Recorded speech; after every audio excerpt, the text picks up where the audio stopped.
When I got the message that Thursday night, my heart stopped for a second. It was Emily, my daughter, after more than a year of absolute silence. "Mom, can we get dinner on Tuesday? I miss you." I read those words over and over, my hands trembling, unable to believe it.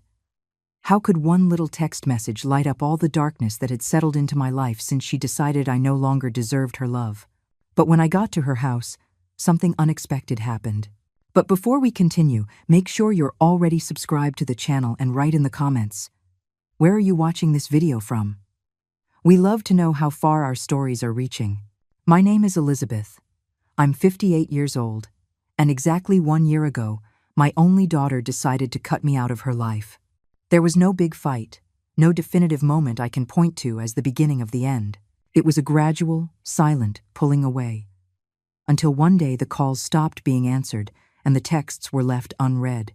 The pain of losing a child who is still alive is something I don't know how to explain. It's as if a part of you is still breathing and smiling somewhere else, but no longer recognizes you. I spent nights trying to understand what I did wrong, searching my memories for the exact moment I lost her affection. Was it after her husband, Julian, came into our lives? Was it when I questioned some financial decisions they were making? Or maybe it was that Sunday brunch in Chicago, when I mentioned I thought she was losing too much weight, looking sick, and Julian answered for her that I should mind my own health. Now, with the message lighting up my phone screen, I felt like someone lost in the desert who suddenly spotted water, desperate, thirsty, not questioning if it might be a mirage. The days until Tuesday dragged on like never before. I changed my clothes 5 times before leaving. I put on the green dress she had given me for the last birthday we were still close. I put on makeup, trying to hide the marks that loneliness had left on my face. I got in the car and drove to the gated community where they lived, the house I helped them buy when I was still welcome. I parked in front of the gate at 7:45 in the evening, 15 minutes before the agreed-upon time. I didn't want to be late and give her any reason to regret the invitation. The front yard was different, more subdued, with fewer flowers. I remembered when we planted the blue hydrangeas together, which were now gone. I took a deep breath, fixed my hair in the rearview mirror, and opened the car door. That's when something strange happened. As I was walking to the door, I saw Maria, the housekeeper who had worked for Emily for years, running in my direction. Her face was tight, with an expression that mixed fear and urgency. She looked back several times, as if checking she wasn't being watched, before getting close to my car. "Miss Elizabeth," she whispered, her voice trembling, "don't go in there. Please, leave as quickly as possible." I was frozen, not understanding. "What's going on, Maria? Is Emily okay?" "It's not about her," Maria replied, her eyes wide. "It's about you. Please trust me. It's not safe." Before I could ask more questions, she glanced toward the house again and backed away. "I need to get back before they notice. Go, Miss Elizabeth, go." And with that, she ran back to the house, leaving me frozen on the sidewalk, my heart beating so loud I could hear it in my ears. What was happening? Why did Maria seem so terrified? And why had my daughter, who hadn't spoken to me in over a year, suddenly invited me to dinner? I went back to the car as if in a trance. My legs moved automatically while my mind tried to process the warning. I sat down, locked the doors, and started the engine, but I didn't drive off. Something inside me, maybe the same instinct that helped me survive an abusive marriage for 15 years before I finally found the courage to divorce, told me to stay and watch. From the driver's seat, I had a direct view of the dining room through the windows. The curtains were open, as if they were expecting me to look. For a few minutes, the house remained quiet, the lights dim as if no one was home. And then, suddenly, everything lit up. One by one, the lights came on as if someone had been waiting for me to leave to continue with their plans. 2 people I had never seen before appeared in the dining room, a man in a dark suit and a woman holding a folder. After them, Julian walked in, talking on his phone, gesturing as if giving important instructions. And finally, Emily appeared, formally dressed, with a serious expression I had never seen before. This clearly wasn't a mother-daughter dinner. It was a meeting, carefully planned. As I watched, Maria appeared briefly in the window. Our eyes met for a second, and she gave a subtle shake of her head. That small gesture told me everything I needed to know. Leave. But I couldn't. I needed to understand what was happening. I turned off the car's headlights and kept watching. Julian walked over to the table, picked up some papers, and handed them to Emily. She looked at them, signed something, and smiled. A cold smile I didn't recognize as my daughter's. At that moment, I felt a knot in my stomach. It wasn't just worry or confusion. It was fear. A primitive, visceral fear that told me this house, where I was once happy with my daughter, now represented some kind of danger. And the most painful part, my own daughter seemed to be at the center of it all. 15 minutes passed as I sat paralyzed, watching this strange scene unfold. Julian left the room and came back with more papers. Emily checked something on a tablet screen. The two strangers were still there, talking to each other. It looked like a business meeting, not a family dinner. And then Julian looked at his watch, and then at the window, directly toward my car. I instinctively ducked, my heart racing. When I looked up again, the curtains were closed. The house that was once the place I rocked my daughter to sleep now transformed into a threatening mystery before me. I started the car and drove away, but I didn't go home. I couldn't. I parked at a gas station a few miles away, on the outskirts of Denver, and tried to organize my thoughts. What kind of trap was this? Why would Emily call me for a dinner that clearly didn't exist? And most importantly, what did Maria know that made her so scared? I took out my phone and looked at Emily's message again. The words seemed different now, just the two of us. Maybe it wasn't an invitation to reconnect, but to something much darker. Was the woman I raised, who I loved unconditionally, plotting something against me? The idea was so painful that tears started rolling down my face before I even realized it. I went to the gas station restroom to wash my face. In the mirror, I saw a woman I barely recognized. Graying hair, deep dark circles, a frightened look. Was this me now?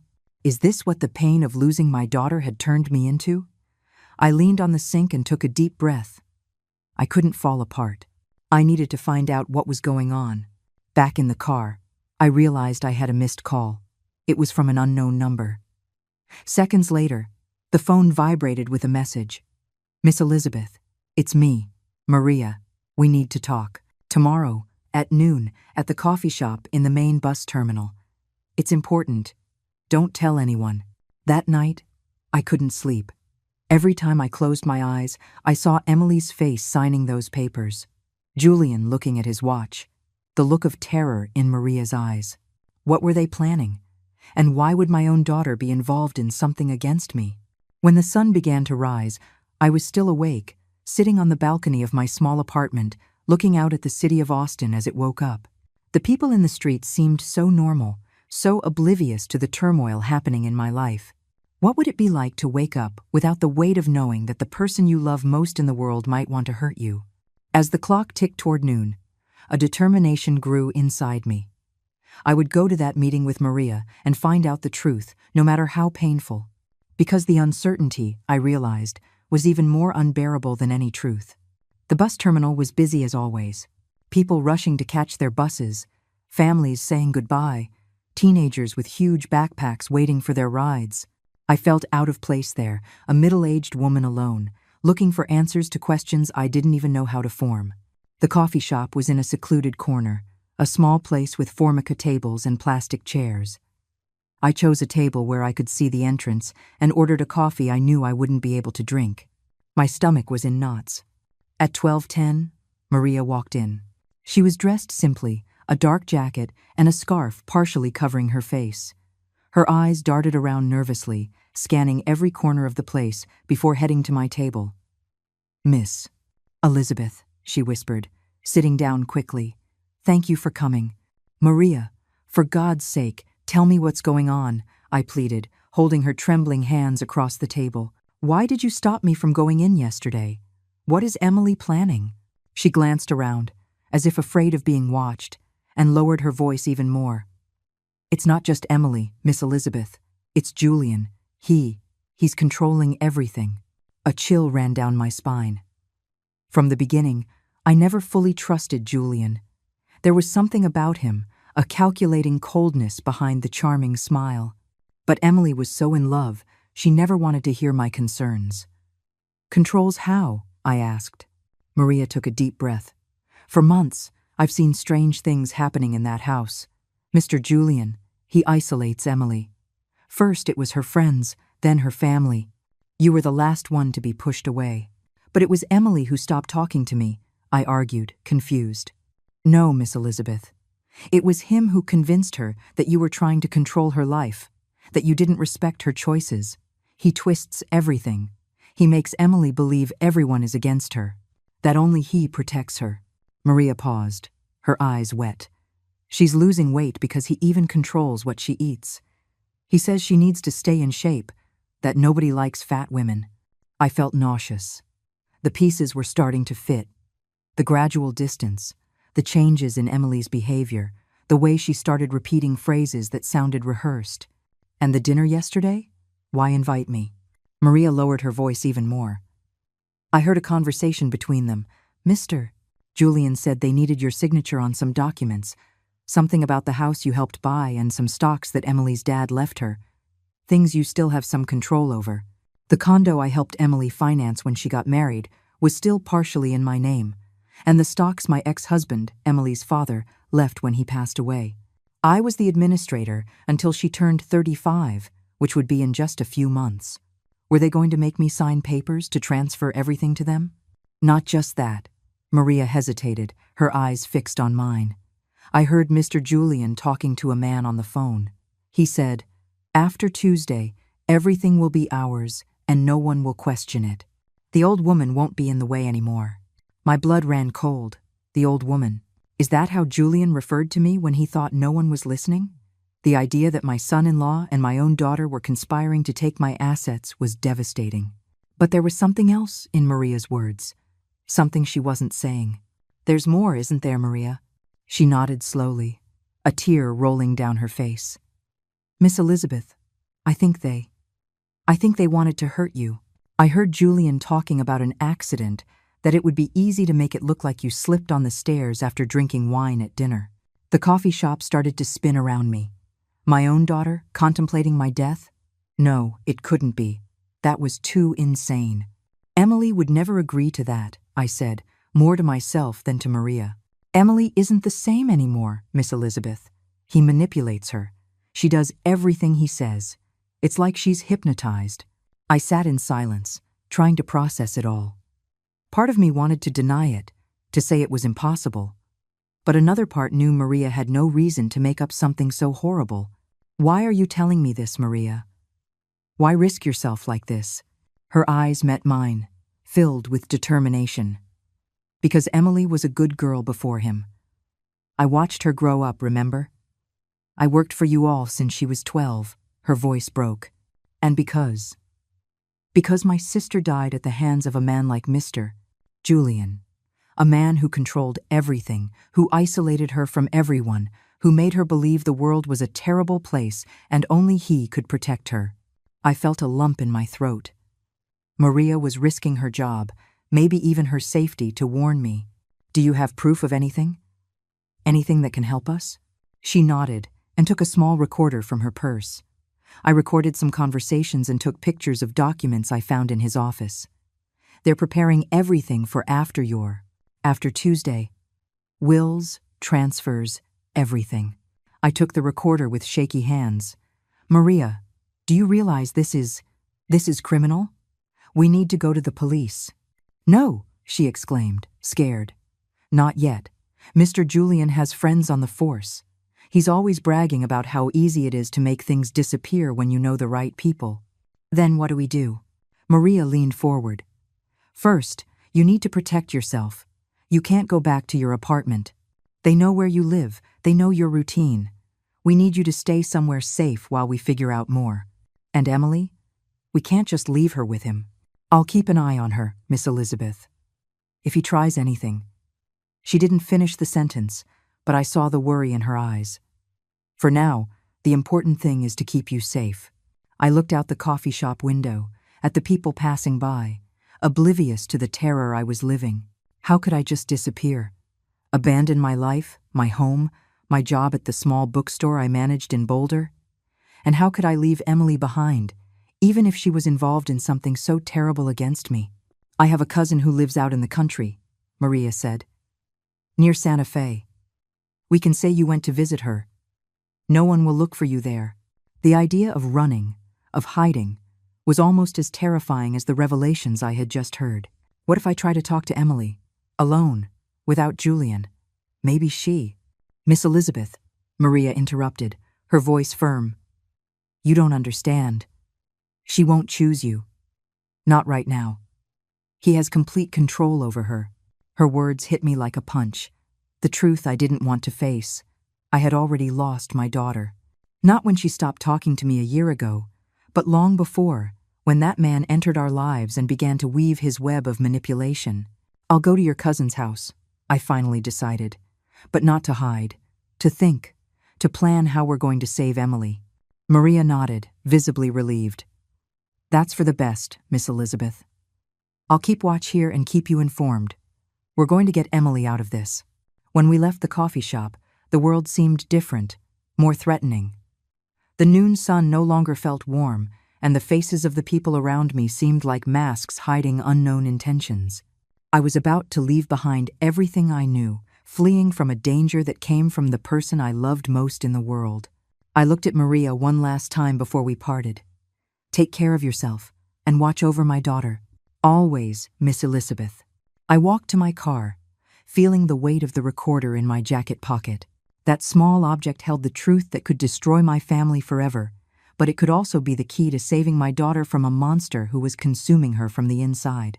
Maria's cousin's house was in a small town about 3 hours from the city, near Santa Fe. It was a simple place, with dirt roads and people who still left their doors unlocked at night. Beatrice, a woman in her 70s, welcomed me as if we were old friends, asking few questions when Maria vaguely explained that I needed a place to stay for a few weeks. Any friend of Maria's is a friend of mine, she said, showing me the back room of the house, with an iron bed and floral curtains that reminded me of my grandmother's house. Stay as long as you need. That first night, sitting on the porch under a starry sky you never saw in the city, I tried to put my thoughts in order. I listened to the recordings Maria had given me and examined the photographs of the documents. Each piece of evidence was more disturbing than the last. Julian had meticulously created a scheme to take over not only the stocks that belonged to Emily, but also properties that were in my name. There was a forged will, with my supposed signature, leaving everything to Emily in the event of my death. And other documents, transfers, powers of attorney, all with forgeries of my signature, just waiting for dates to be filed. But the most terrifying part was hearing my own daughter's voice on those recordings. Yes, a voice I barely recognized, mechanically agreeing with Julian, repeating rehearsed phrases about how I always controlled her, how I never supported her, how I deserved to be alone.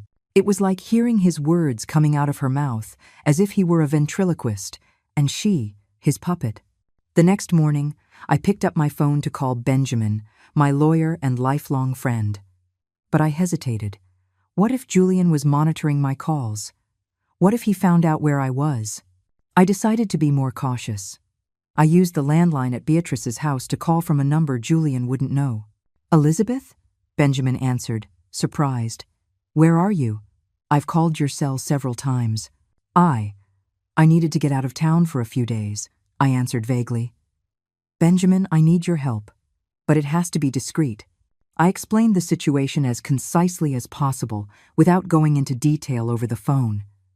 Benjamin listened in silence, occasionally asking pointed questions.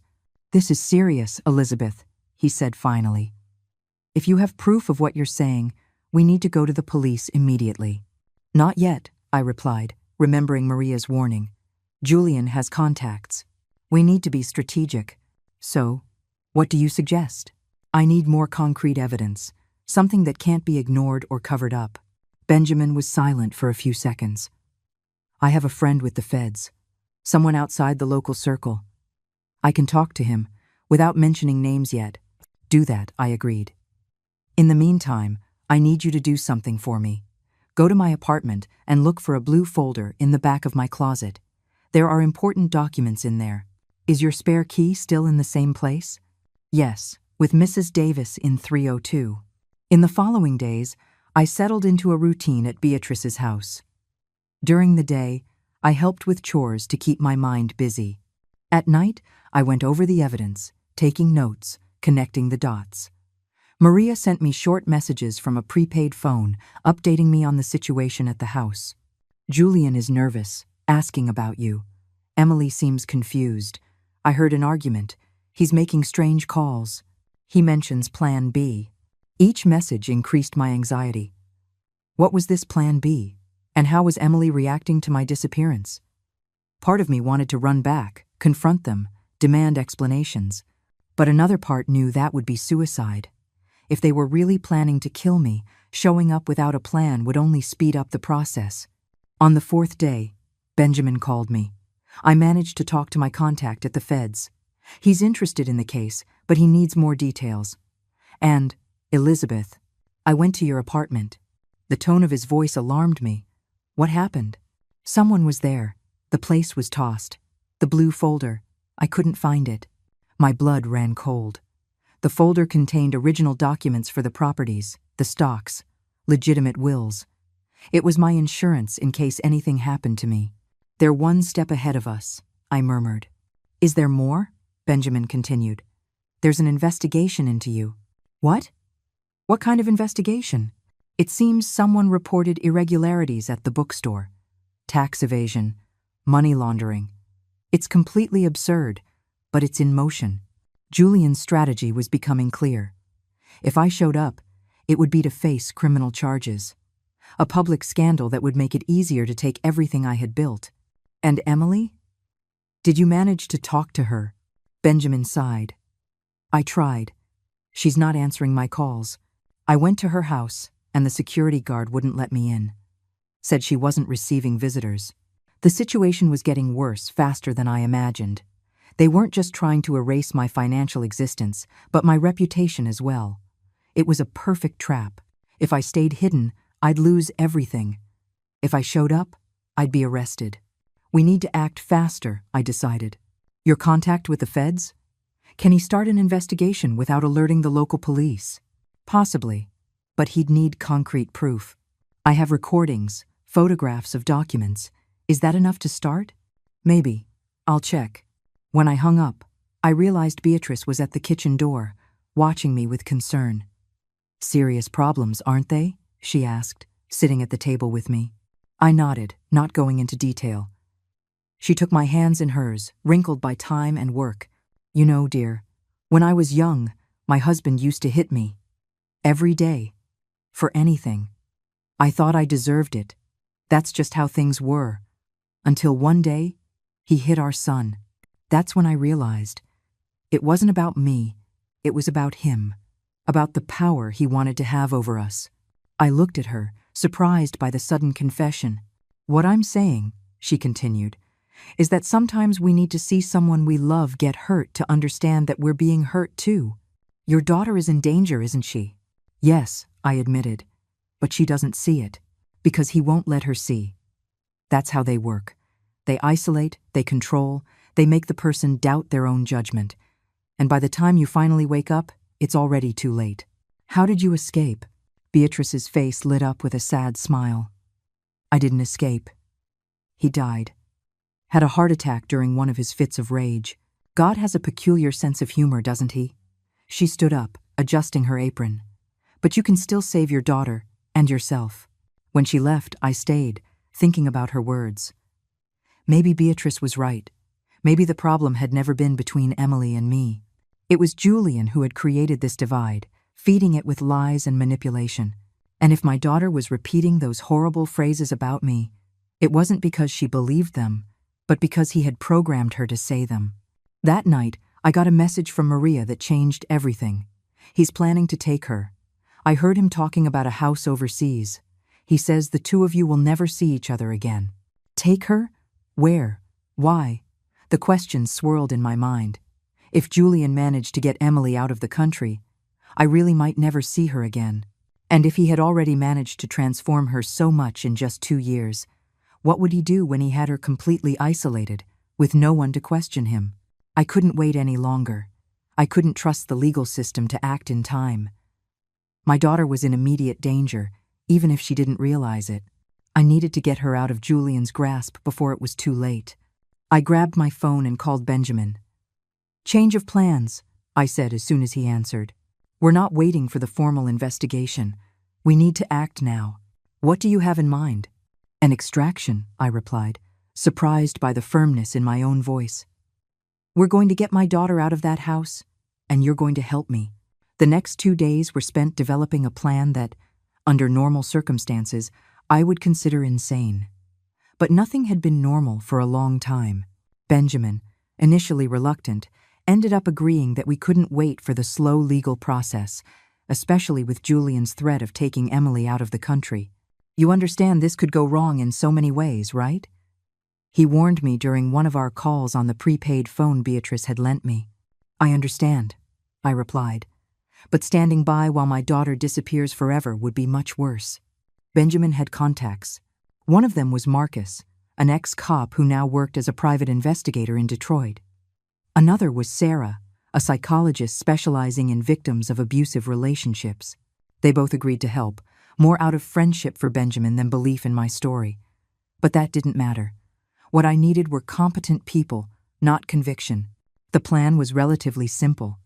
We needed to create a situation where Emily was alone, without Julian, for long enough for us to talk to her. Maria would be crucial for this. She would let us know when Julian left the house, preferably for several hours, and then we would act. "And what if she doesn't want to go with you?" Marcus asked, during our meeting at a small diner on the highway halfway between Austin and the town where I was hiding.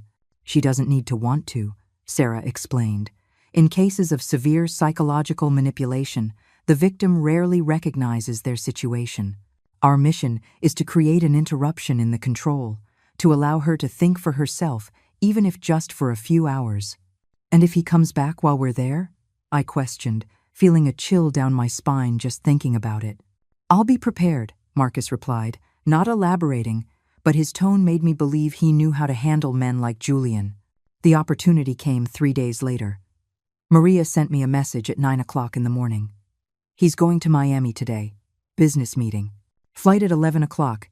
He's not back until tonight. She'll be home alone." My heart pounded. It was now or never. I met Benjamin, Marcus, and Sarah at the agreed-upon spot, a gas station 10 minutes from Emily's house. Benjamin looked nervous, constantly checking his watch. Marcus was calm, almost indifferent, as if we were just there for a casual coffee. Sarah reviewed her notes, likely preparing her psychological approach. "Remember," she said, "Emily will probably resist. She might yell, cry, accuse us of being against her. That's normal. The important thing is to stay calm and project safety." At 3 o'clock sharp, we got confirmation from Maria. Julian had left, and the plane had already taken off. It was our signal. The drive to Emily's house was made in tense silence.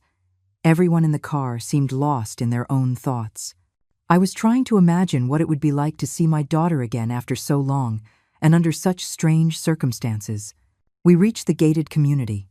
Marcus, wearing a delivery uniform and carrying a fake package, managed to get the security guard to open the gate without question. Once inside, we drove slowly to the house. Maria was waiting for us in the backyard, out of sight of the neighbors. "She's in the living room," she reported, visibly nervous. "Watching TV. She's not doing well. Barely left her room in the last few days." "Any sign of Julian?" Marcus asked. "None. He called half an hour ago to check if she was home. It's what he always does. Calls every hour when he's away. Then we have about 30 minutes before the next call," Benjamin calculated. "We need to be quick." We went in through the back door, which Maria had left unlocked. The house was quiet, except for the low sound of the television coming from the living room. I walked to the front, my heart beating so hard I thought it could be heard. And then, after more than a year, I saw my daughter. Emily was sitting on the sofa, wrapped in a blanket, despite the heat of the day. She was so thin I almost didn't recognize her. Her hair, once long and vibrant, was lifeless, pulled back in a messy bun. Deep dark circles marked her pale face. My beautiful daughter, always so full of life, looked like a ghost of herself. She didn't notice our presence at first. Absorbed in some TV show she didn't even seem to be really watching. When she finally saw me, her eyes flew open in shock. Mom? She whispered, as if she couldn't believe what she was seeing. Hi, honey, I replied, trying to keep my voice steady despite the tears threatening to fall. She jumped up abruptly, the blanket falling away. She was wearing baggy pajamas that accentuated her alarming thinness even more. What are you doing here? How did you get in? I immediately sensed the fear in her voice.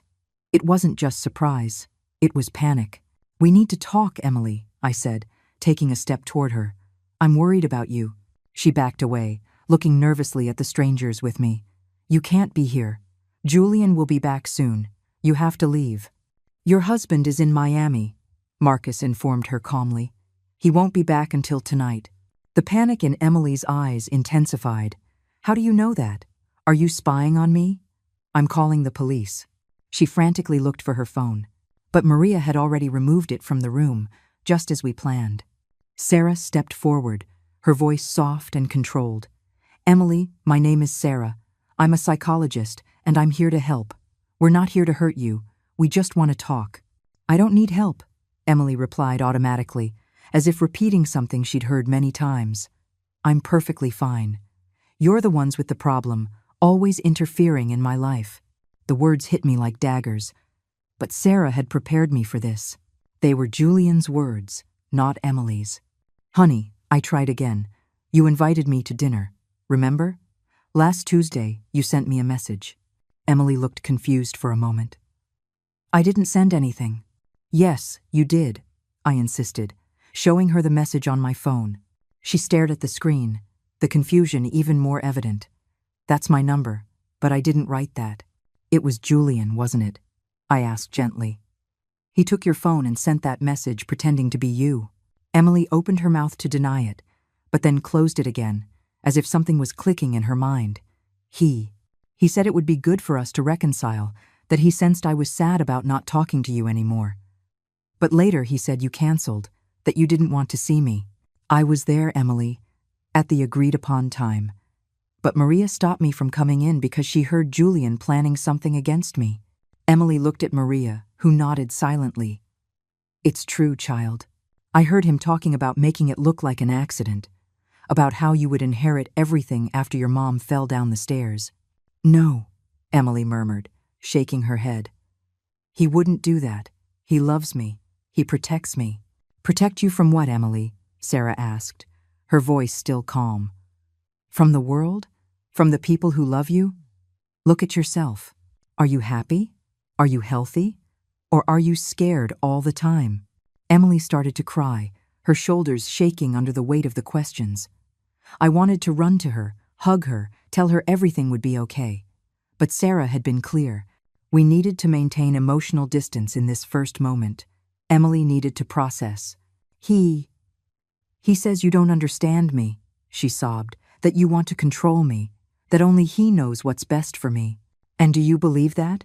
I asked softly. I don't know what to believe anymore, she admitted, suddenly looking exhausted. I'm so tired. It was in that moment I realized how much damage my daughter had sustained. Not just physically, but emotionally, psychologically. Julian had systematically destroyed her confidence, her sense of reality, her connection to the world. And I had let it happen, staying away when I should have fought harder. Emily, Sarah said, you don't have to decide anything right now. We're just asking you to come with us for a few hours, to talk in a neutral place, without Julian's influence. He'll be furious if I leave, she murmured, the fear obvious in her voice. Does he control where you go?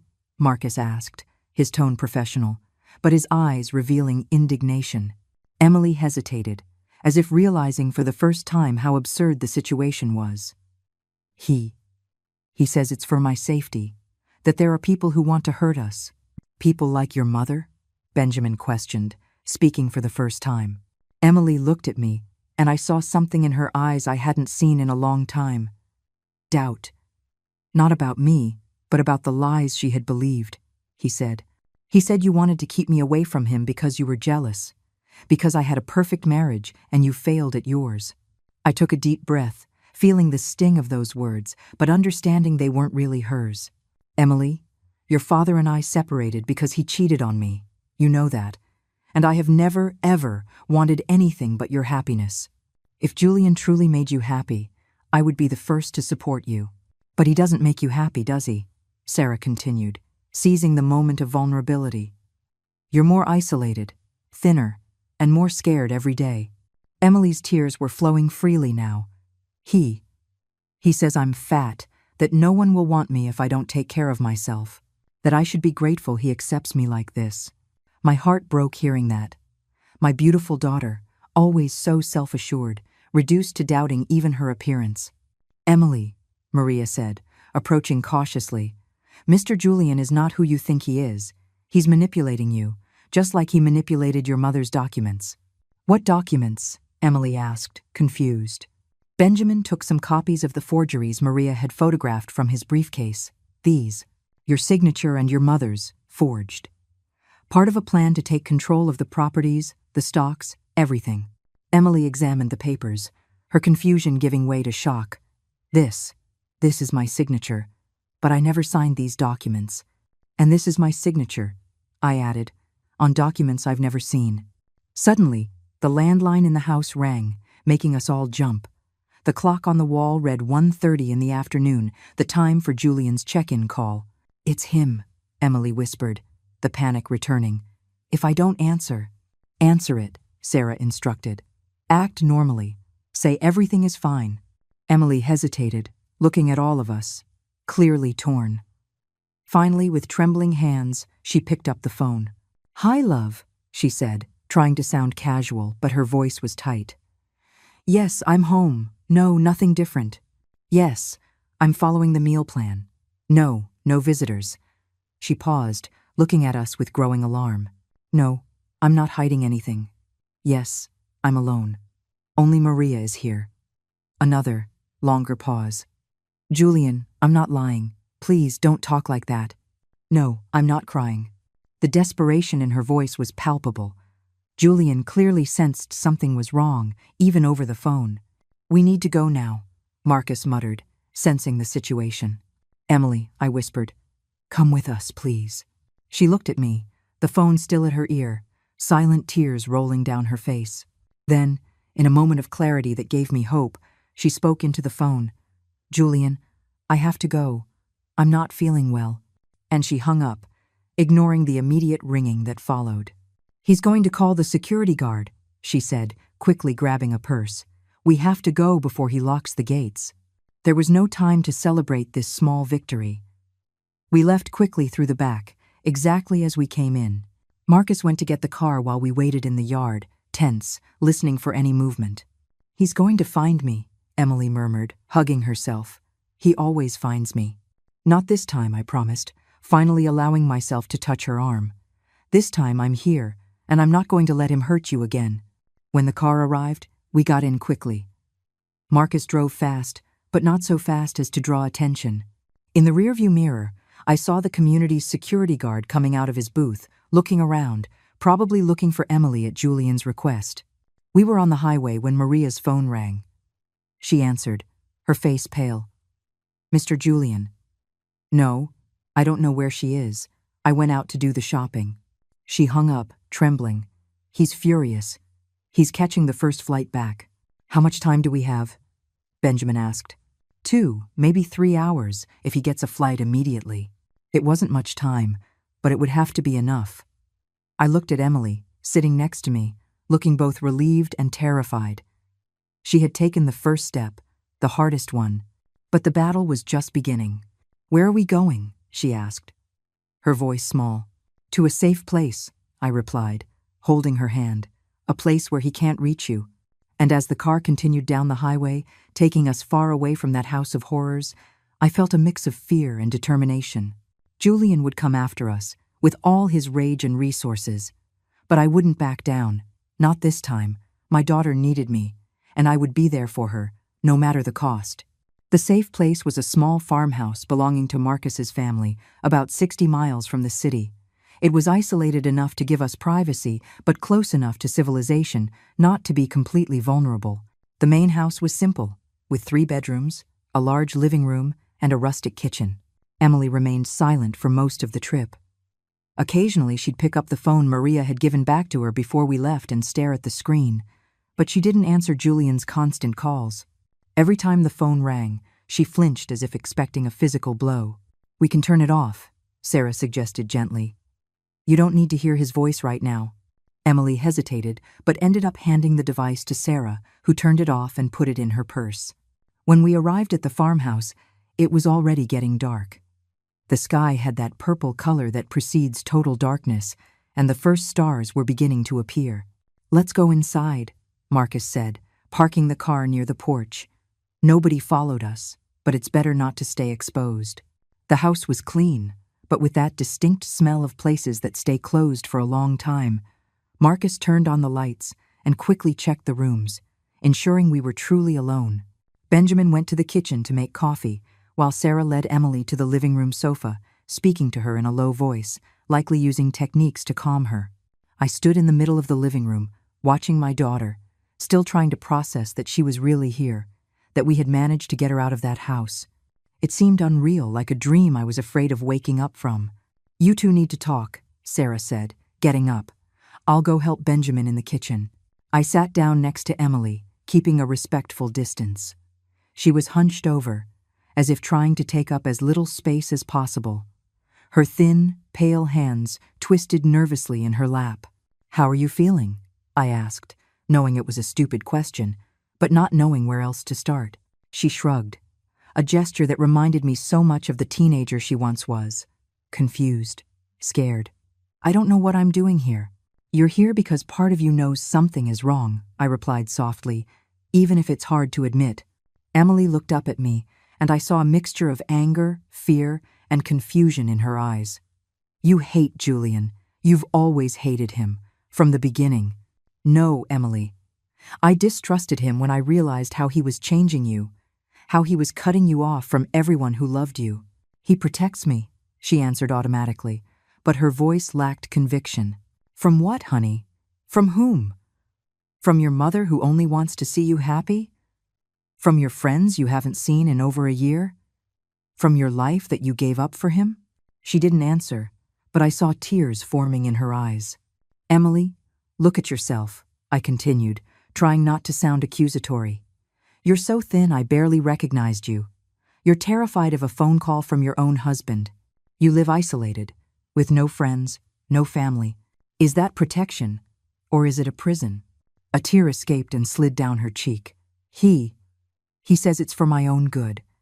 That I was naive, that people wanted to take advantage of me." "And who took advantage of you, honey? Your friends who called you every day until you stopped answering? Me, who called you for months with no reply? Or the man who controls what you eat, where you go, and who you talk to?" She covered her face with her hands, sobbing silently. I wanted to hug her, but I knew I needed to let her process her own emotions. Emily needed to reach her own conclusions. "When was the last time you felt truly happy?" I asked after a moment. She lifted her face, thoughtful. I don't know. Before, I guess. Before everything got so complicated. Before he started isolating you. Before he made you doubt yourself and everyone around you." Emily nodded slowly, as if admitting something to herself for the first time. "It was different at the beginning. He was attentive, affectionate. He made me feel special." "That's how they work," said Benjamin, returning to the living room with a tray of coffee. "They start by making you feel like the most important person in the world. Then, slowly, they chip away at you, isolate you, until you depend on them completely." Emily looked at him, curious. "How do you know that?" Benjamin placed the tray on the table and sat in the armchair across from us. "My sister went through something similar. It took us years to realize what was happening. By the time we finally got her out of that situation, she was barely the person we knew." "And how is she now?" Emily asked, a spark of hope in her eyes. "Better. Not completely recovered. I doubt anyone ever fully recovers from that kind of abuse. But she's living again. She has friends, she works, she smiles. Simple things that seemed impossible before." The word abuse made Emily flinch. "He never hit me," she murmured. "Abuse isn't just physical, Emily," Sarah explained, joining us. "The control, the manipulation, the isolation, the gaslighting, those are all forms of abuse." "Gaslighting?" Emily repeated, confused. "It's when someone makes you doubt your own perception of reality. When they say things that happened didn't happen, or that you're imagining things. When they turn your legitimate concerns into paranoia. Emily fell silent, and I could see the gears turning in her mind, connecting dots, replaying memories in a new light. He does that, she finally admitted, her voice almost inaudible. When I say I'm worried about something, he says I'm overreacting. When I remember something he said or did, he swears it never happened, that I'm confusing things. And when someone like your mother tries to warn you, Sarah continued, he convinces you that person has an ulterior motive, that they're trying to separate you out of jealousy or malice. Emily looked at me, comprehension slowly dawning in her eyes. He said you were controlling, that you wanted me to fail so I'd keep depending on you. I just wanted you to be happy, honey, I replied, feeling my own voice break, and I could see you disappearing before my very eyes. Marcus's phone rang, interrupting our moment. He answered quickly, and his expression turned grim. He's at Beatrice's house, he reported, hanging up. One of my contacts on the force just alerted me. Julian managed to trace a call you made from there, Elizabeth. He's furious, threatening everyone. My blood ran cold. Is Beatrice okay? Yes, she wasn't home. But he's questioning the neighbors, showing photos of you and Emily. It's only a matter of time until someone mentions seeing you leave together. Emily turned even paler, if that was possible. He's going to find us, she whispered, panic evident in her voice. No, he's not, Marcus guaranteed. Nobody knows about this farmhouse except people of complete trust, and we're prepared if he tries anything. Prepared how? I asked, alarmed. Marcus opened his jacket, revealing a pistol at his waist. I'm an ex-cop, remember? I have a legal permit, and I won't hesitate to use it if he threatens anyone here. The sight of the gun made me uneasy, but also strangely relieved. Julian wasn't the kind of man who would back down from words or empty threats. He was dangerous, and maybe we needed real protection. What do we do now? Benjamin asked. He's clearly willing to do anything to find them. We need the evidence we have and go to the FBI, I decided. First thing tomorrow morning. The longer we wait, the more dangerous this gets. Agreed, Marcus said. I have a friend who can escort us to the field office, make sure we're heard by the right people. I looked at Emily, who was trembling slightly. Are you willing to testify against him? To tell them what he did to you? To our family? She hesitated, the fear still evident in her eyes. But then, slowly, she nodded. Yes, I'm tired of living like this. Tired of being afraid all the time. Those simple words filled me with hope. My daughter was coming back, slowly, finding her voice, her strength. Then it's settled, Benjamin declared. First thing tomorrow, we go to the field office. Tonight, we rest. Marcus organized a watch schedule. He and Benjamin would take turns ensuring no one approached the house during the night. Sarah prepared a mild sedative for Emily, who was obviously exhausted, both physically and emotionally. I walked her to one of the bedrooms, where she lay down without even changing her clothes. I sat beside her on the bed, watching her tired face. Mom, she murmured, already half asleep from the medicine. Yes, sweetheart? I'm so sorry. For everything. For believing him instead of trusting you. I stroked her hair, just like I did when she was little. It wasn't your fault, honey. Men like Julian are experts at manipulation. You had no way of knowing. I should have known, she insisted, her eyes closing. I should have seen the signs. Shh, I whispered. Rest now. We'll have time to talk about all of this tomorrow. She took my hand, squeezing it weakly. Don't leave me, Mom, please.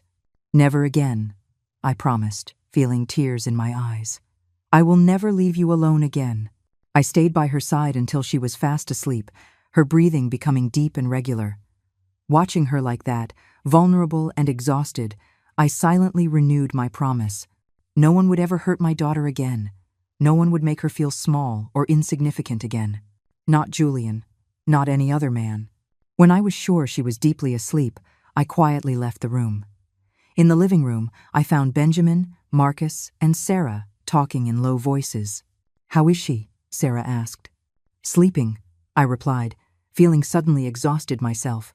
The medicine worked fast. She needs that rest, Sarah said. Her body and mind have been in a constant state of high alert for a long time. It's exhausting to live under that kind of stress. I sat with them, accepting a cup of coffee Benjamin offered me. "What do you think will happen tomorrow?" I asked. "If all goes well, Julian will be brought in for questioning," Marcus explained. "With the evidence we have, the recordings, the forged documents, Emily's and Maria's testimony, there's a good chance we can get an immediate restraining order. And if it doesn't work?" I questioned, the fear creeping back in. "We go to Plan B," Benjamin replied. "I have contacts in other states. We can get you to a safe place to stay until we resolve everything legally." The idea of running, of hiding with Emily in some distant place, wasn't ideal, but I would do anything to keep her safe. We talked for a while longer, refining the details of the plan for the next day until exhaustion finally overcame me. Sarah walked me to another room, making sure I rested too. "You were very brave today," she said as I lay down. "Saving someone from an abusive relationship is one of the most difficult and dangerous things you can do." "She's my daughter," I replied simply. "I would do anything for her." Sarah smiled gently. "Get some rest. Tomorrow is a big day." When she left, I stared at the ceiling, trying to organize my thoughts. So much had happened in the last few days. My life had been turned upside down since that text message I received on Thursday.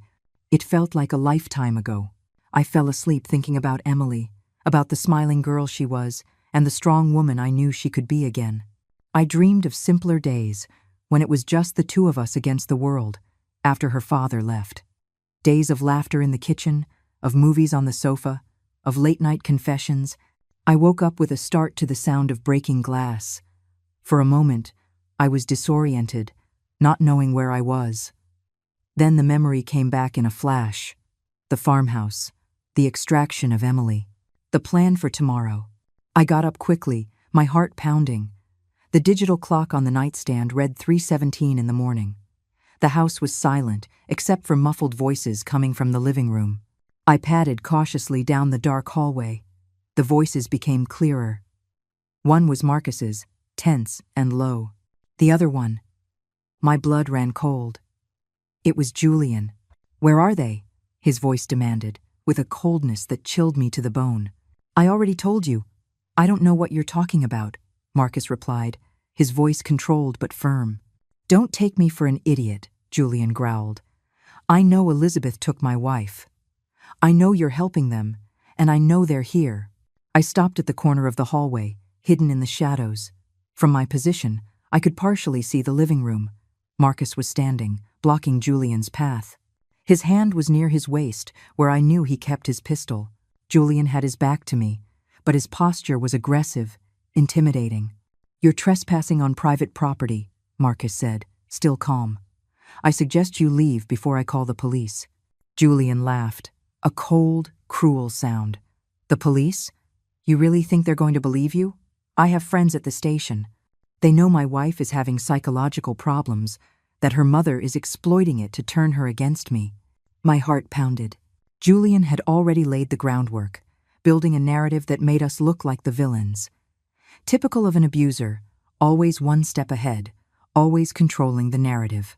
"I'm not alone, you know," Julian continued, taking a step toward Marcus. "I've got people outside. If you don't bring me Emily right now, things are going to get very ugly." I saw Marcus's hand move toward his gun. "I'm asking you one more time. Get out of this house. Now." Time seemed to freeze. I knew I was about to witness something horrible. If Julian advanced, Marcus would draw his gun. If Marcus drew his gun, Julian would react. Someone could get hurt, or worse. It was then I heard a door open behind me. I turned and saw Emily coming out of her room, her eyes wide with fear. "It's him," she whispered. "He found us." Before I could stop her, Emily moved past me and into the living room. "Julian?" she called out, her voice trembling. Both men turned toward her. Marcus's face showed alarm. Julian's, a mixture of triumph and restrained rage. "Darling," Julian said, his tone suddenly sweet, though his eyes remained cold. "I was so worried about you. Let's go home now, okay?" He held out his hand to her, but Emily didn't move. She was standing in the middle of the living room, visibly shaking, but holding her ground. "No," she said, the word coming out as a whisper. Julian's face hardened. "What did you say?" "I said no," Emily repeated, a little louder this time. "I'm not going back with you."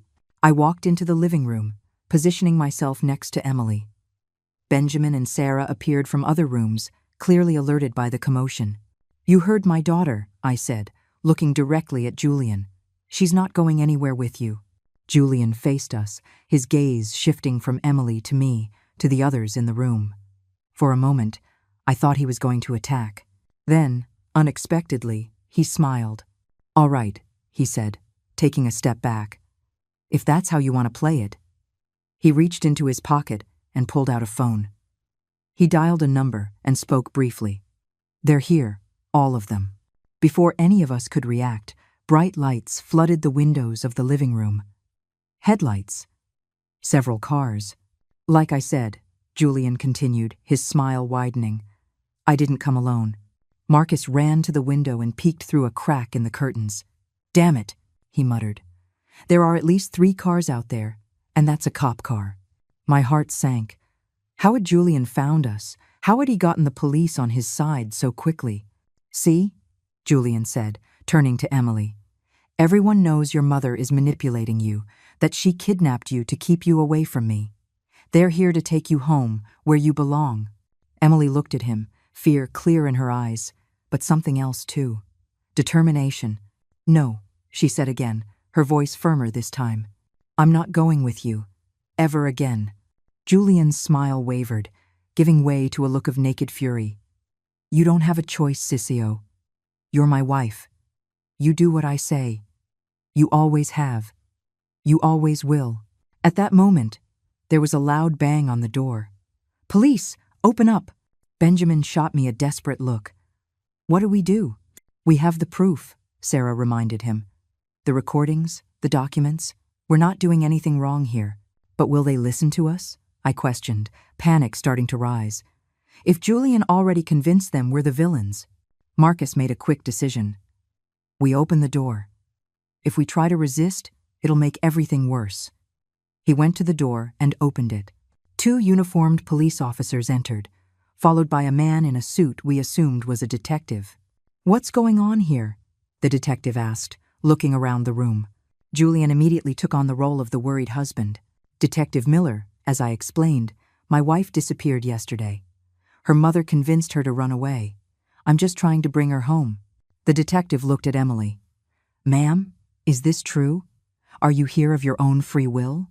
Before Emily could answer, Julian cut in. "She's not well, detective. She has a history of emotional problems. She's confused." Rage swelled inside me. "My daughter has no problems," I exclaimed. "It's that man who has been manipulating and psychologically abusing her for years." The detective looked at me skeptically. "Ma'am, we have an official report that you may have kidnapped your own daughter." "That's absurd," Benjamin protested. "We have proof of abuse, of manipulation, forged documents, testimonies. Are you going to believe them?" Julian laughed, turning to the detective. "They're her friends. Obviously, they're going to say whatever to cover for her." The room was tense, with everyone talking at once. The police officers looked confused, glancing from one group to the other, clearly unsure who to believe. It was then that Emily stepped forward. "I want to file a report," she said, her voice surprisingly clear and firm. The room fell silent. All eyes turned to her. "A report for what, ma'am?" the detective asked. "Psychological and emotional abuse," Emily answered. "Document forgery. Attempted fraud. Maybe even attempted murder." Julian paled. "You're delusional," he hissed. "No one is going to believe that." "I have proof," Emily continued, ignoring him. She turned to Sarah, who quickly handed her her purse. From inside, Emily pulled out the recorder Maria had given me. "Here are recordings of my husband, discussing plans to forge my mother's signature, to take control of her properties. There are also recordings of him talking about an accident my mother would suffer during a dinner that was never planned to happen." The detective took the recorder, looking at it with interest. "This is serious, ma'am. Are you sure about what you're saying?" "Absolutely," Emily replied. Then, Slowly, she unbuttoned the sleeve of her blouse and rolled it up, revealing bruises on her arms. Finger marks, clearly visible against her pale skin. "And this," she said, "is what happens when I disagree with him. When I don't eat exactly what he tells me to. When I talk to someone without his permission." I stared at my daughter's arms, feeling nauseous. How did I not realize? How did I not see the physical signs of abuse? But of course, Julian was too smart to leave marks where people could see, and he had kept us apart for so long. The detective looked at Julian, his expression now very serious. "Sir, I think we need to talk down at the station." "This is ridiculous," Julian exploded, his control finally shattering. "She's lying. All of them are." He took a step toward Emily, his face contorted with rage. But the officers quickly intercepted him, grabbing him by the arms. "I think it's best you come with us now, sir," one of the officers said. "You don't understand." Julian continued to struggle. "She's mine. She can't leave me. I did everything for her." As the police dragged him outside, Julian kept screaming threats and insults. Emily stood, watching, a single tear rolling down her face. When the door finally closed, leaving the room in a heavy silence, Emily turned to me. Without a word, she fell into my arms, sobbing like a child. "It's over," I whispered, stroking her hair. "It's over, honey. You're safe now." But I knew it wasn't over. It was just the beginning of a long journey. Julian would likely be released on bail. There would be investigations, depositions, maybe a trial, and the road to Emily's recovery would be long and difficult. But for the first time in over a year, I felt hope. My daughter had found her voice, her courage. She had taken the first step out of that cycle of abuse, and I would be by her side every step of the way. The months that followed were difficult, as we expected. Julian was released on bail, as we predicted, but with a restraining order that forbade him from coming near Emily or me. He violated that order 3 times in the first few weeks, which resulted in his pre-trial detention while the case was investigated. Emily and I moved to a small apartment in another city, Portland, Oregon, where no one knew us. Starting over wasn't easy, but it was necessary. Every day, I saw small signs that my daughter was returning to the person she was before Julian entered our lives. The first few weeks were the hardest. Emily alternated between moments of clarity and strength and periods of deep doubt, where she would even question if she had done the right thing by leaving Julian. "What if he's right?" she murmured one night, sitting on the balcony of our new apartment, looking at the stars. "What if I can't live without him?" "You lived without him for 25 years before you met him," I replied gently. "And you were an incredible, independent person, full of dreams and plans." "I don't remember that person anymore," she admitted, her voice barely a whisper. "I remember," I said, holding her hand, "and I'm going to help you find her again." Emily started therapy with Sarah, who offered to see her for free until we were financially settled. In the sessions, she slowly unearthed the layers of manipulation and abuse Julian had built around her. With each revelation, my heart broke a little more. How he controlled what she ate, insisting she was fat when she was actually dangerously thin. How he checked her phone daily, deleting messages from friends and family, sometimes replying as her to push people away. How he gradually convinced her that I was toxic, controlling, and jealous of their happiness. "I believed him," she told me one day, crying in my arms. "I believed him when he said you were trying to separate us because you were jealous. How could I have been so blind?" "Manipulators are experts at distorting reality," I explained, repeating what Sarah had taught us. "They find small insecurities and exploit them, turning them into walls that separate you from the people who love you." Benjamin handled the legal process. The investigation revealed much more than we expected. Julian hadn't just forged signatures on documents. He had created an elaborate scheme to transfer not only Emily's properties and stocks, but also mine, to offshore accounts. There was evidence of other financial crimes involving other partners he had manipulated over the years. "He's a serial predator," Benjamin explained, showing us the reports. "You weren't the first victims, but I hope you'll be the last." When the case finally went to trial, 6 months after that night at the farmhouse, Emily was strong enough to testify. I watched her on the stand, telling her story with a clarity and firmness that brought tears to my eyes. She was no longer the fragile, scared woman we had rescued from that house. Julian was convicted on multiple charges, including fraud, forgery, psychological abuse, and attempted grand larceny. The sentence: 15 years, with no chance of parole for the first 8. When we walked out of the courthouse that day, Emily took a deep breath, looking up at the blue sky above us. "It's strange," she said. "I still love him, in some twisted way. It's like a part of me still wants to believe that everything we lived was real, that he really cared." "What you felt for him was real," I replied. "The problem is that what he felt for you wasn't love, it was possession. And there's a huge difference between the two." She nodded slowly. "I'm going to need time to unlearn everything he taught me, to trust others, and myself, again. You have all the time in the world, honey, and you're not on this journey alone." 5 years have passed since that night at the farmhouse. 5 years of healing, of rebuilding, of rediscovery. Emily finished her master's degree and now works at a support center for victims of domestic violence in New Orleans. I'm still running the bookstore, which has become not just a business, but a space for community and awareness. Julian is serving his sentence, with no right to contact us. We occasionally get updates on him through Benjamin, who keeps an eye on the case. Apparently, he's found a new victim through correspondence, a woman who believes she's communicating with a wrongfully convicted businessman. The authorities have been alerted, and the communication is being monitored. Some scars never fully disappear.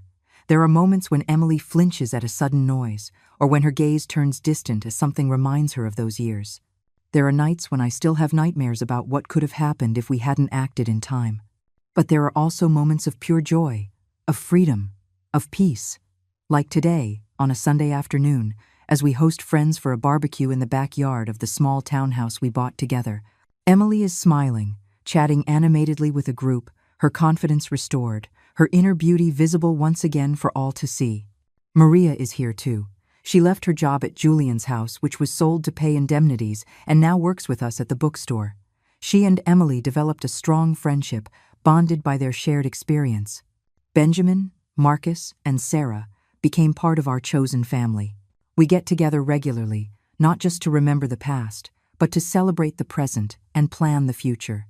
As I watch this scene, my daughter, happy, surrounded by people who truly care about her, I feel a deep gratitude. Not just for having survived, but for having learned to live again, truly live. Emily sees me watching, and she smiles that smile that lights up her eyes and warms my heart. She excuses herself from her friends and comes over to me, sitting beside me on the garden bench. "What are you thinking about?" she asks, resting her head on my shoulder, just like she did when she was a little girl. "About how strange life is," I respond. "About how sometimes we have to go through hell to find our way back home." She nods, understanding perfectly. "You know what I learned from all this?" she says after a moment of silence. "What, honey?" "That real love doesn't imprison, it doesn't control, it doesn't diminish. Real love liberates, it strengthens, it makes you grow." She squeezes my hand. "Like your love for me." Silent tears roll down my face. 5 years ago, I was desperate, sitting in my car, watching my daughter through a window, trying to understand how we had gotten to that point. Today, she is here, by my side, free from the invisible chains that held her. And I am here, witnessing the miracle of her recovery, knowing that no matter how dark the night, there is always, always a chance to start over when the dawn comes. "Mom?" Emily says, interrupting my thoughts. "Yes? Thank you for never giving up on me." I kiss her forehead gently. "That's what moms do, honey. They never give up." And as the sun begins to set on the horizon, casting golden hues over our small backyard and the people we love, I know that we are finally home. Not in a physical place, but in that safe space we've created for each other, where love is genuine, respect is mutual, and freedom is valued above all else. Some stories don't have happy endings. Ours almost became one of them. But thanks to courage, persistence, and true love, the kind that respects, that strengthens, that liberates, we managed to rewrite our destiny. And that's the message we share with all the Emilys and Elizabeths we meet. It's never too late to rewrite your story.